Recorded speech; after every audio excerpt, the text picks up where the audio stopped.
В республику приехал заслуженный государственный академический ансамбль песни и танца «Донбасс». В честь своего 85-летия коллектив организовал тур по городам России.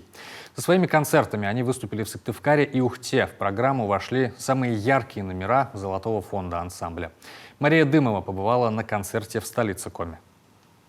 Донбасс, мое отечество, Донбасс, могучий край родной моей державы.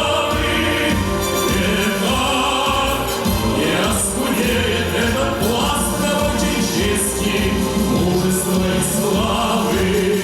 Калинка и цыганский танец хорошо уживаются в репертуаре ансамбля. Как и сам Донбасский край, творчество коллектива многонационально. Стоит окунуться в историю. Со всех концов нашей страны туда съезжались рабочие. Из-за этого сейчас в регионе проживают представители 80 национальностей.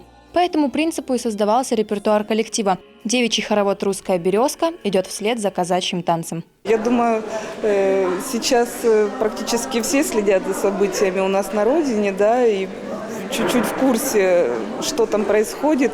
И несмотря на это, мы не только там живем, мы еще работаем и ездим по гастролям в поддержку и спецоперации, и представляем творчество, не побоюсь сказать, на высоком уровне, культуру Донецкой Народной Республики, доказывая, что мы Россия, мы вместе. Мы из Донбасса, мы такой народ, который все осилит и все сможет, поют артисты ансамбля. Свой сильный характер дончане проявляют на протяжении многих лет. До нашей республики коллектив успел посетить Липецкую область, где артисты приняли участие в референдумах о вхождении в состав России Донецкой и Луганской народных республик, Херсонской и Запорожской областей.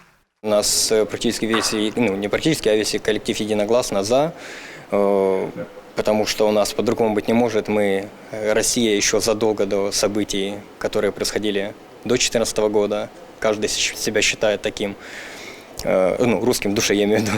Приезд в Сыктывкар порадовал артистов не меньше. Уже много лет они дружат с коллективом «Асия-Кыа», поэтому приезжают в столицу региона, как в гости к друзьям. Государственный ансамбль «Донбасс» в 2017 году уже побывал в Сыктывкаре. Тогда на сцене театра оперы и балета Республики Коми коллектив дал совместный концерт с ансамблем «Асия-Кыа», а вот в Ухте ансамбль выступит впервые сегодня. Мария Дымова, Олег Юшков, телеканал «Юрган».